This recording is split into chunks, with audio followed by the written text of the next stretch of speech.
Assalamualaikum and very good morning. My name is Auni Batrisyia binti Muhammad Farid. My ID number is AM240501540. Today I will be presenting on New Zealand's instrument of trade policy and government intervention in free trade. The first one is introduction. Internal commerce plays a major role in strengthening economic development, competitiveness, and global integration. Historically, New Zealand relied heavily on the United Kingdom for agricultural export, but when the UK joined the European Economic Community in 1973, New Zealand was forced to rethink its trade policies. This led to major reform in the late 1970s and 1980s, where tariffs were reduced and import quotas were removed. This reform transformed New Zealand into a much more liberal and open economy. Over time, the economy also expanded beyond agriculture into manufacturing and service, allowing greater export diversification. Participation in major FTAs such as ANZ FTA and the CPTPP further strengthened New Zealand's regional integration and significantly broadened its access to international market. Next is trade policy instrument. The first one is tariff. New Zealand operates one of the world's most liberal tariff regimes with an average applied tariff of just 1.9% and most import entering duty-free through major FTAs like CPTPP, ANZ FTA, and the EU NZ-FTA. Most tariff barriers across key industries have been eliminated. Only a few sensitive sectors such as dairy and meat still use tariff quota system to balance producer protection with market openness. Second, import quotas. Since the 1980s, New Zealand has removed most import restrictions and now use quota-based system mainly through FTAs rather than unilateral limits. These quotas allow a set volume of goods, usually agricultural products, to enter at low or zero duty, while import exceeding the quota face higher tariff. Quota mechanism also support fair competition, diplomatic negotiation, and a stable trading environment. The third is subsidies. New Zealand provides very few distorting subsidies after removing most agricultural support. In the 1980s, it became one of the most market-oriented economies in the OECD. Today, government support mainly target innovation, environmental sustainability, and research and development, while staying compliant with WTO rules. The last one is export control. New Zealand maintained export control to meet international obligations and protect national security. Permit applications have risen by 20% due to tighter oversight of dual-use and strategic items. This control ensures compliance with non-proliferation rules, human rights standards, and the Wasina Arrangement and UN sanction. Next is impact of government intervention. The first one is motivation behind NZ trade intervention. As a small export-dependent economy, New Zealand intervenes to keep its producers competitive in global market.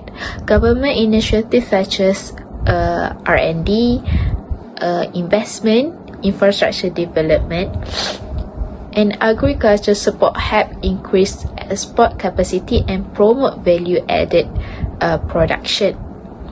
Politically, intervention also protect key industries like dairy and meat, which are crucial for rural employment and local livelihood.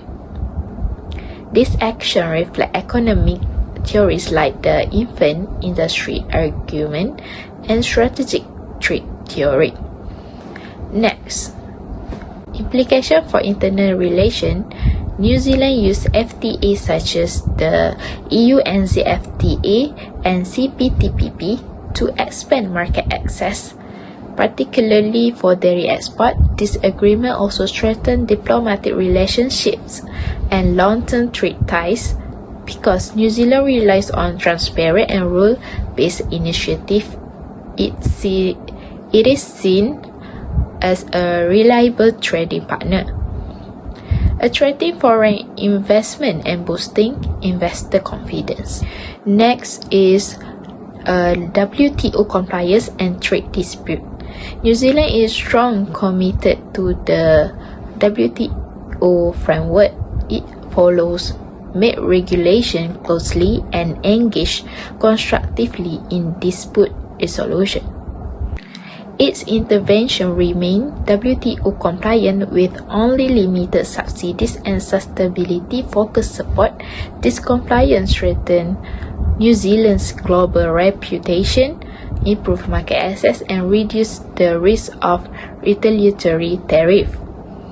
Even though New Zealand rarely becomes involved in WTO dispute, it actively participates in global forums to ensure its policy remain aligned with international standards. Lastly, domestic political consideration. Domestic politics also influence trade intervention. A stable democratic environment helps ensure that policy is evidence-based and not dominated by lobbying. Government action often aim to ease pressure on industries facing competition in agriculture, manufacturing, and intellectual property. This intervention support jobs and innovation but also carry risks of rent-seeking, inefficiencies, and unequal wealth distribution. Excessive regulation may also burden SMEs and reduce entrepreneurship, which is why good governance is essential. Next, implication of trade policies on free trade.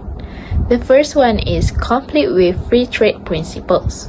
Some of New Zealand's trade measures such as export restriction, R&D funding, and environmental controls support sustainability but may appear to trading partners as discussed protectionism.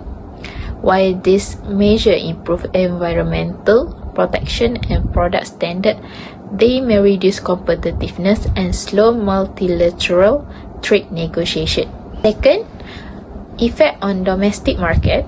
Liberal trade policies and FTAs lower consumer costs, increase competition, and boost productivity.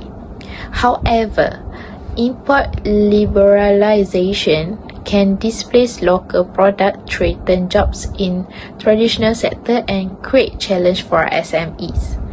The last one is effect on international market.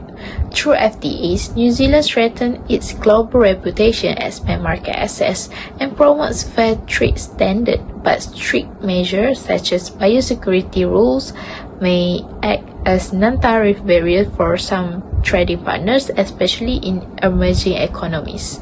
Next is recommendation. The first one is re-engage with multilateral institutions.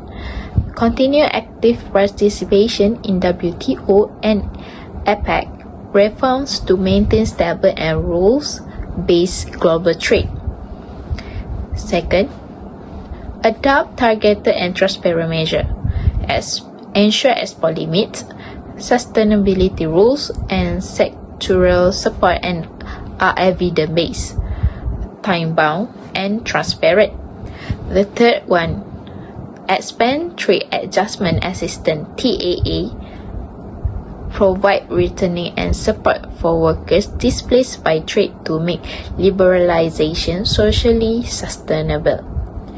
4. Promote fair trade through diplomacy. Strengthen cooperation on sustainability and labor standards through diplomatic engagement. The last one, strengthen domestic competitiveness. Invest in digital transformation, green technology, and innovation to improve resilience and global competitiveness. Next slide is conclusion. In conclusion, New Zealand has transformed from a protectionist, agriculture-dependent economy into a liberalized and globally integrated one through tariff cuts, quota removal, and participation in major FTAs. However, the government continues selective intervention to protect key sectors and maintain rural employment. Trade openness has brought significant benefits such as greater efficiencies and innovation, but it has also created challenges like job displacement and increased pressure on SMEs. Overall, New Zealand follows a hybrid model balancing liberalization with targeted state intervention. Ongoing transparency, internal cooperation, and workforce development will be essential to maintain competitiveness and fairness in the future. That's all from me. Thank you.